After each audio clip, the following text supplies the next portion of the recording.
Good evening, I'm Karen Sullivan, publisher of Orenda Books, and this is Orenda Books at Bedtime.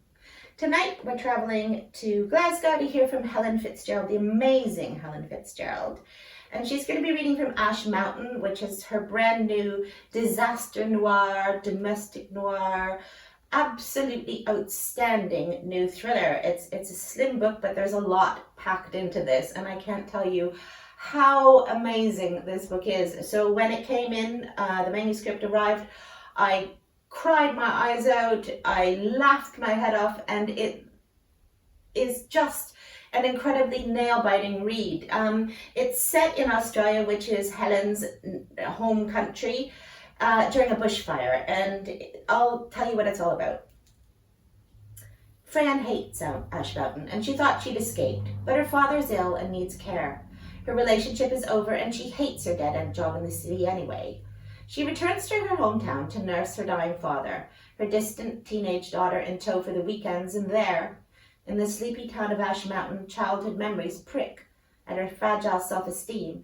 She falls in love for the first time, and her demanding dad tests her patience, all in the unbearable heat of an Australian summer. As past friendships and rivalries are renewed and new ones are forged, Fran's tumultuous home life is the least of her worries, when old crimes rear their heads and a devastating bushfire ravages the town and all of its inhabitants. So it's a simultaneously warm and darkly funny portrait of a small town life and a woman in a land in crisis. And it's also a shocking and truly distressing account of a catastrophic event that changes everything forever. Ash Mountain is heartbreaking. It's domestic noir, as I said. It's a disturbing disaster thriller. But one thing is for certain, you will never forget this book. Erin Kelly says, urgent, angry, absolutely terrifying, yet suffused with the humanity and humor you expect from a Helen Fitzgerald novel.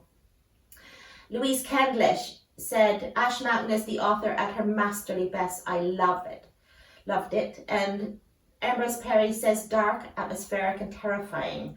The Independent calls it utterly compelling. So if you aren't familiar with Helen Fitzgerald's work, her last standalone psychological thriller, Worst Case Scenario, was just shortlisted for the Theakston's Old Peculier Crime Novel of the Year. And it didn't win, unfortunately, but wow, what an honor. She is also the author of the hit BBC TV drama The Cry. So she's well worth reading, and I'm going to hand you over to Helen right now. Hi, I'm Helen Fitzgerald, and this is Orenda Books at Bedtime. Tonight I'm going to read to you from Ash Mountain, which is out on the 20th of August with the lovely Orenda. Reading chapter 7, and it's a story that's set in a bushfire, and it sort of goes back and forth between the moment that the fire hits the town and what was going on beforehand. This is a chapter about Gramps, and I'm just going to read it now. Okay. Chapter 7, The Day of the Fire, Gramps. There she went, running down that track again. To dump Aaron, dial 0800 8001, someone on the telly was saying. Or, if it's Michelle you want to dump, add 2. That's 0800 8002 if you want to say goodbye to Michelle. Who goes? You decide. It was a difficult one. Michelle was cruel and wore bikinis. Aaron was kind and did not bring anything to the party. The drill was that he should do 2 things when asked to follow it. He should dial 000, and he should park his wheelchair in the middle of the hall because help would arrive. Help will arrive. He was never much of a rebel, only an often rebel adjacent who was already failing to follow the drill. He was in his bedroom, looking out at the dust pit he had imprisoned himself in till the end of the world, which was now, apparently. It was even the end for this house, the safest in the Shire, nothing but brick and dirt. He was supposed to follow the drill. Hello, Google, he said. Fran had installed the device the day after she arrived, along with many of her other suicide prevention solutions, and had made him practice for over an hour. The machine was not responding. Oh, he remembered he had to say hello for hello and Boogle instead of Google. Hello, Boogle, he said. Hello, replied Boogle. Outside was the hell he'd imagined he'd go to if he swallowed the pills. Armageddon was visibly and rapidly heading this way. The heat from the window panes hurt the parts of him that still felt, and he was surprised not to revel in it. For months he had prayed to feel anything. This, yes, give me agony. And yet he found himself pressing a button and moving away from the heat of the glass, away from the main attraction, the flames that were now visible outside, saying, "Ha ha, I know, right? I told you, over and over, but you were still, she'll be right." "What is it like to burn to death?" Gramps said to Boogle. It sounded bad, and Gramps found himself thinking of his medication, which was in the small bedroom, in the chest, locked. "Stop, call Vonnie," he said to Boogle, and was astounded when it answered. "Vonnie, are you okay? Where? Vonnie!" He was cut off, and Fran was calling. She should hide in the monument, he said. Praise the Lord, he had something to say to his baby girl.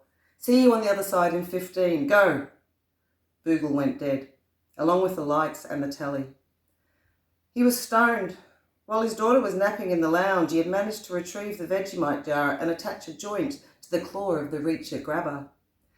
That's right, the world was on fire. The windows were rumbling. Tornadoes were flying into the enclosure. Miriam and Ronnie, the ostriches, were going bananas. His wife's ashes were in a pale blue biscotti tin on the bookshelf in the hall. He parked his chair beside it and with his finger coaxed the tin until it balanced precariously between the shelf and his limpy knee. One wrong move and Sophia would wind up on the gold carpet. He made 3 carefully considered moves, each involving a finger wriggle and/or chair acceleration. He'd done it. Sophia would be with him. He made his way to the kitchen bench and removed the landline's handset with his teeth, dropping it onto the tin in his lap.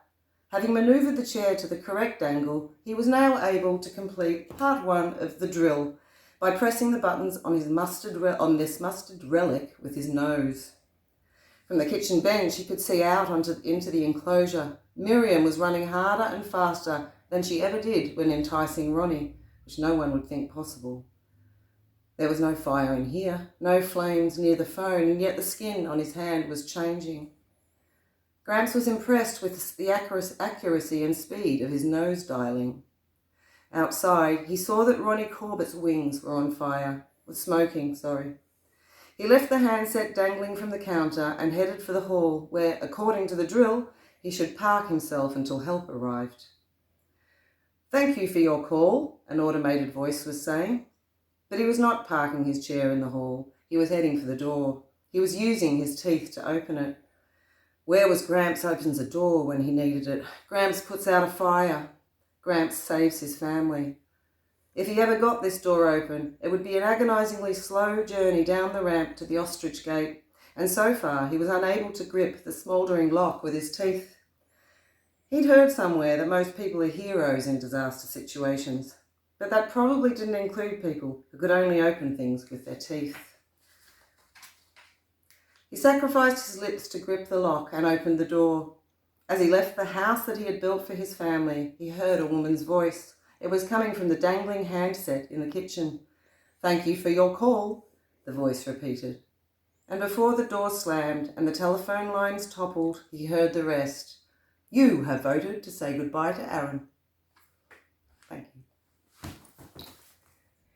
Thank you, Helen. So Ash Mountain is out this Thursday, the 20th of August. And at the same time, we have our amazing Doug Johnston. So both Scottish authors are going to be busy this Thursday. And now we're going to talk about Doug Johnston's new book, The Big Chill, and we're going to hear from him in Edinburgh. So this is the second in the Skelf series. The first was A Dark Matter. A Dark Matter has been longlisted for the prestigious McIlvanney Award, of course, just like Breakers was last year, and that one was shortlisted. We're waiting to hear if this one's going to be shortlisted. This is the first in the series. This is the second in the Skelf series, and these are remarkable books. They're warm, they're funny, they're dark, they're chilling. They are beautifully crafted, and they are feminist and fun. So The Big Chill carries on where A Dark Matter left off, and we've got 3 generations of Skelf women. So we've got grandmother Dorothy, daughter Jenny, and granddaughter Hannah. They are undertakers. They run a funeral home in Edinburgh, but they are also part-time private investigators, and that gets them into lots of trouble. So the action for this one begins when they're hosting a funeral, if that's the word, in a cemetery when a car comes racing through and ends up in the grave. And let me tell you a little bit more about it. The Skelfs are back. Haunted by their past, the Skelf women are hoping for a quieter life. But running both a funeral director's and a private investigation business means trouble is never far away.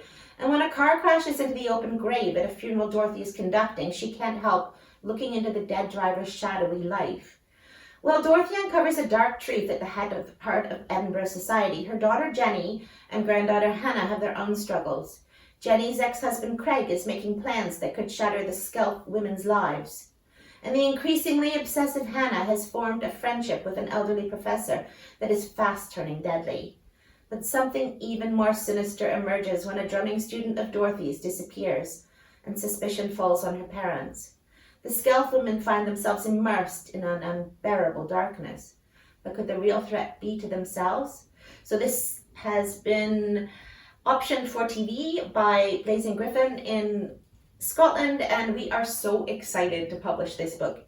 It's out on the 20th at the same time as Helen Fitzgerald's, and if you're at a loose end on Thursday night, I really suggest that you clock into the online launch at the Portobello Bookshop in Edinburgh. Doug will be appearing with Val, and they will be talking about their new books. Val's new book is out at the same time, and they might even be playing a few tunes, and we all need a few tunes under the current circumstances. So now we're going over to Doug in Edinburgh. Hi, I'm Doug. I'm going to read from my new novel, which is called The Big Chill. It's the second in a trilogy of books about the Skelf women who run a funeral directors and a private investigators. This is just an extract from the start of the book, excuse me, in which Dorothy, who's the matriarch, she's a 70-year-old matriarch of the family, she is conducting a funeral in Edinburgh Eastern Cemetery. That's all you need to know, I think. There was an almighty metallic crash, and Dorothy spun round to see the iron cemetery gates buckle and spring from their hinges, clatter into the stone pillars either side and collapse as an old white Nissan careened into the graveyard and pummeled along the gravel path on the south side, rising into the air over bumps and swerving between graves. It was moving at maybe 50 miles per hour, engine a high whine as the siren got louder and a police car thundered through the cemetery gates in pursuit. The Nissan braked and swerved at the bend and the path fishtailed into a headstone which fell like a domino. The car straightened and sped up, the police car copying its trajectory round the bend, running onto the grass. The Nissan glanced off two more gravestones and ricocheted across the path, the gravestones tearing chunks in from the front bumper, denting the driver's door. It was 100 yards away from the hearse, the family car and Susan's coffin. The Blackie party stood with eyes wide, Dorothy the same, the minister with his mouth open. The hearse was blocking the path, but the Nissan kept racing towards them, bouncing along, clattering against headstones and thumping over grassy mounds. The police car was behind, lights flashing, sirens screaming. The Nissan was almost at the hearse now as Dorothy felt someone pulling her. Archie was yanking her arm. She stumbled towards a large memorial stone just as the Nissan rushed past her, swerving away from the rear of the hearse, scattering mourners, the Blackie men jumping out of the way. The car clattered into the gravestone next to Susan's coffin, bounced into the air, then its front end dipped and it landed with a sickening thud halfway in the empty grave, its rear end hanging in the air, wheels spinning.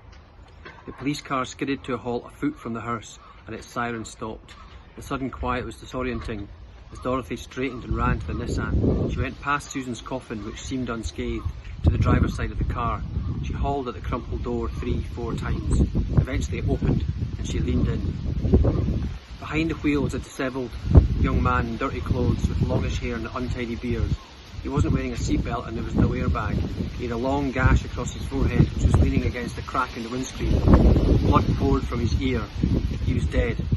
Dorothy knew that look better than anyone. She held the door open, staring at him as a young police officer arrived behind her. He looked at the Nissan's driver, eyes wide. He'd obviously not seen as many dead bodies as Dorothy. His face went pale. Dorothy heard the noise from the back seat. She leaned in, heard the noise again, a whimper. She spotted him, a small border collie with one eye. The dog climbed forward from the back and licked the driver's head wound, tasting its owner's blood. It whined and shrank away. Dorothy turned to the young cop who was shaking. "What the hell?" she said. Thank you so much, Doug. That was awesome. Again, The Big Chill, it's out on the 20th. This is this Thursday at the same time as Helen Fitzgerald's Ash Mountain. And if you're really lucky, you can pick up a limited edition Skelf's bookmark, which is at all good retailers. And certainly if you order your copy from the Portobello Bookshop, they have lots of them there. So Helen and Doug, congratulations on publication, amazing readings, and thank you for listening. We'll see you next week for another episode of Orenda Books at Bedtime.